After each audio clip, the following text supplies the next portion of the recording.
Well, Mother's Day is just around the corner, and one of Mom's favorite presents is the hanging basket. But to get most out of the hanging baskets, there are a few things to remember. And joining me is Steve Hunsinger from the UW Extension Office to give us a few tips to really get the most out of those hanging baskets. The first thing we can talk about, Corey, is watering. When we look at the basket itself, one of the easiest tests we can do is actually to just slightly lift on the basket. If it feels heavy, we've probably got enough water in there. If it's real light, time to water. Okay, and the other thing, too, is fertilization. That's right. A lot of times we want to find out how much fertilization has been done with this basket before it comes out of the greenhouse. Has a slow release been put in there, or do we need to fertilize frequently to make sure that we're getting good nutrients in that basket? Because as we're watering more frequently, we're leaching those nutrients out, so we've got to be replenishing them.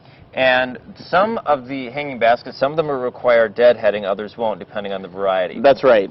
As we look at the baskets, deadheading is just taking the flowers once they've kind of completed or died and just plucking them off, okay, or removing them so that we can get new buds to start to grow. And like you said, for example, with the impatiens that we have here, we'd want a deadhead. With the Torrenia, the purple flower here, we want to leave those alone as they'll fall off and rebud themselves. So that's something that would come into play when you're making a choice for a basket. Is it something that you want to spend the time deadheading, or something that kind of take care of itself? That's right. And make sure you read the little labels that are in there as well, and they'll help you out for where to place them into sun or partial sun or shade. All right, some good advice there, Steve. Thanks much.